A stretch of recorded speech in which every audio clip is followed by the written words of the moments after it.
बनेंगे राष्ट्रपति और योगी बनेंगे प्रधानमंत्री। राहुल के आगे योगी बाजी मार जाएंगे। 2027 में क्या होगा मिलिट्री राज? स्वामी योगेश्वरानंद गिरी की भविष्यवाणी। क्या भारत में भी लागू हो सकता है मिलिट्री शासन?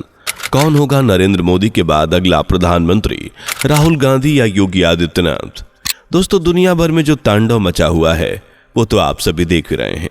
मीडिया से लेकर सोशल मीडिया तक पर एक ही चर्चा है कि क्या भारत में भी तख्ता पलट हो सकता है?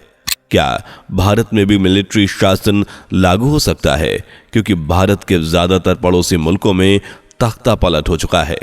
साल 2021 में तालिबानियों ने अफगानिस्तान के काबुल पर कब्जा कर लिया और उस समय अफगानिस्तान की सेना ने भी हार मान ली। राष्ट्रपति अशरफ गनी देश छोड़ने पर मजबूर हो गए और अफगानिस्तान तालिबानियों के कब्जे में चला गया।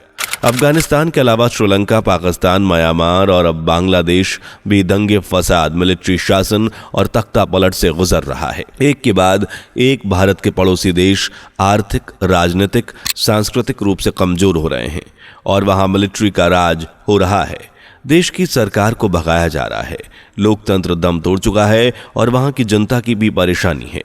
ऐसे में भारत पूरी मजबूती के साथ खड़ा हुआ है और कुशल नेतृत्व का एग्जाम्पल सेट कर रहा है। मुश्किल की इस घड़ी में भारत को उम्मीद भरी नजरों से देखा जा रहा है, लेकिन उम्मीद से भरे भारत का खुद का भविष्य कहता है क्या है स्वामी योग की भविष्यवाणी? जानने से पहले वीडियो को लाइक, शेयर करके चैनल को सब्सक्राइब करें। 2027 में मिलिट्री शासन। दोस्तों, स्वामी योग के अनुसार 2027 में भारत मिलिट्री शासन के अधीन आ सकता है और इसके कई कारण होंगे। हाल ही में आपने देखा होगा कि किस तरह बांग्लादेश में प्रदर्शनकारियों ने हुड़दंग मचा रखा है। कई देश आमने सामने हैं और स्वामी योग के अनुसार 2027 तक और भी देश युद्ध के मैदान में कूद चुके होंगे, जिनमें China, Taiwan, south Korea, north Korea, Iran, Israel, middle east और भी वॉर जोन खुलेंगे। पाकिस्तान और अमेरिका में भी कई लड़ाइयां होंगी और रूस, यूक्रेन, ईरान, फिलिस्तीन को तो आप देख ही रहे हैं, दोनों आमने सामने हैं। ऐसे में जब ये युद्ध ज्यादा बढ़ेंगे तो भारत को भी ना चाहते हुए अपनी चपेट में ले लेंगे और भारत को ना चाहते हुए भी मिलिट्री शासन लागू करना पड़ेगा। हालांकि मिलिट्री शासन पूरी तरह से लागू नहीं होगा, लेकिन भारतीय सरकार को लोकतंत्र को सेना के हवाले करना ही पड़ेगा, क्योंकि परिस्थिति ही कुछ ऐसी होगी। इंडिया गठबंधन का भविष्य। स्वामी योग इंडिया गठबंधन के भविष्य पर बात करते हैं। 2024 के लोकसभा चुनाव में आपने देखा ही होगा कि इंडिया गठबंधन ने एनडीए की बराबर की टक्कर ली, 234 सीटें भी हासिल की। लेकिन अगर इंडिया गठबंधन को भारत के प्रधानमंत्री पद की तरफ से दावेदारी में रखा जाए तो सबसे ज्यादा कमजोर इस वक्त इंडिया गठबंधन ही है, जिसमें कांग्रेस की सिर्फ 99 सीटें हैं। स्वामी योग के अनुसार इंडिया गठबंधन राजनीति में बिल्कुल आगे नहीं है। ना ही यह गठबंधन देश के हित में आगे है और ना ही जनता के बारे में सोचने में। लेकिन हाँ, इंडिया गठबंधन अपने स्वार्थ के मामले में सबसे आगे है। और अगर इंडिया गठबंधन आज टिका हुआ है तो उसका कारण भी कहीं ना कहीं भतीजा और भाईवाद और निजी स्वार्थ ही है। इसके अलावा इंडिया गठबंधन ना तो राजनीति में मजबूत है, ना ही सत्ता में, ना ही देश को चलाने में। भारत का अगला प्रधानमंत्री कौन? चलिए अब स्वामी योग के अनुसार जानते हैं कि भारत का अगला प्रधानमंत्री कौन होगा।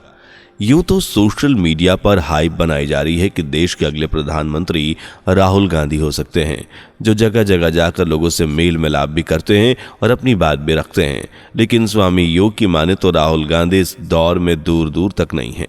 ना तो उनके वो योग्यताएं हैं कि वो प्रधानमंत्री बन सके, ना ही देश की जनता ये चाहती है कि राहुल गांधी प्रधानमंत्री बने, बल्कि प्रधानमंत्री पद के असल दावेदार होंगे योगी आदित्यनाथ। और सिर्फ दावेदार ही नहीं, बल्कि वही आने वाले समय में भारत के प्रधानमंत्री पद की गद्दी संभालेंगे। हालांकि ये बात स्वामी योग के अलावा एक महान संत भी कह चुके हैं, जिनका नाम है संत अच्युतानंद दास महाराज। आज से करीब 500 से 550 साल पहले की बात है, जब स्वामी अच्युतानंद महाराज उड़ीसा के पुरी में यानी जगन्नाथ भगवान की नगरी में रहा करते थे।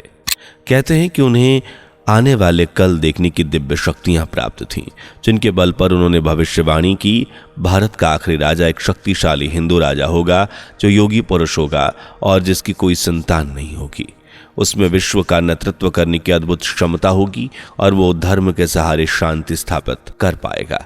अब बेशक इस भविष्यवाणी के अनुसार कई लोगों का कहना है कि मोदी जी की कोई संतान नहीं है और उन्होंने देश और दुनिया में योग को प्रमोट किया है और वो खुद भी योग करते हैं, तो शायद भारत के आखिरी राजा की भविष्यवाणी मोदी जी के ऊपर ही हो।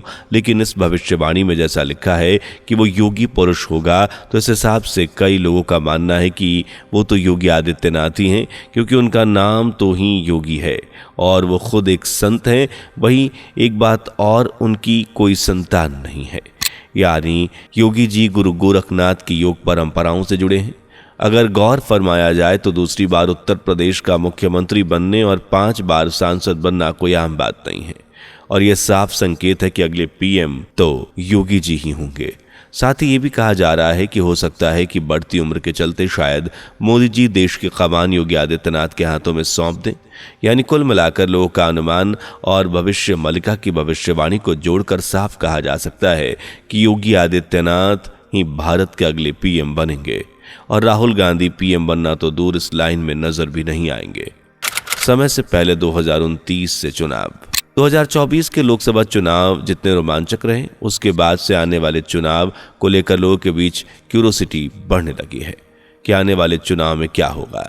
लेकिन दोस्तों, यहाँ सबसे हैरान करने वाली जो भविष्यवाणी है वो ये है कि आने वाला चुनाव 2029 में नहीं बल्कि इससे पहले ही हो जाएगा। हो सकता है ये 2027 में हो जाए। जी हाँ, और इसके भी कई कारण हैं। पहला तो वर्तमान प्रधानमंत्री नरेंद्र मोदी की उम्र जो बीते लंबे समय से चर्चा का विषय बनी हुई है, क्योंकि वो 73 वर्ष के हो चुके हैं और 2026 में वो अपने 75 वर्ष पूरे कर चुके होंगे। ऐसे में विपक्ष सवाल खड़े करेगा, क्योंकि भारतीय जनता पार्टी में एक नियम है कि 75 वर्ष की उम्र के बाद कोई भी पार्टी कार्यकर्ता नेता अपने पद पर नहीं रहेगा, उसे रिटायरमेंट लेनी पड़ेगी।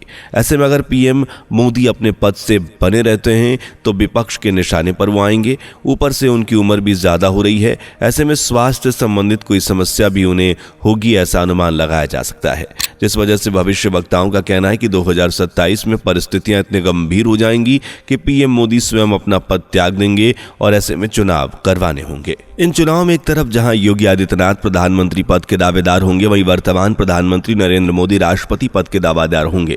जी हां दोस्तों, पीएम नरेंद्र मोदी आज देश को प्रधानमंत्री बनकर दुनिया भर में ऊंचाइयों पर पहुंचा रहे हैं, जबकि आने वाले समय में मोदी राष्ट्रपति पद को संभालते नजर आ सकते हैं। एक तरफ जहां पीएम मोदी राष्ट्रपति पद का चुनाव जीतकर माननीय द्रौपदी मुर्मू जी के बाद राष्ट्रपति बनेंगे, तो वहीं योगी आदित्यनाथ देश के मुख्यमंत्री बनेंगे।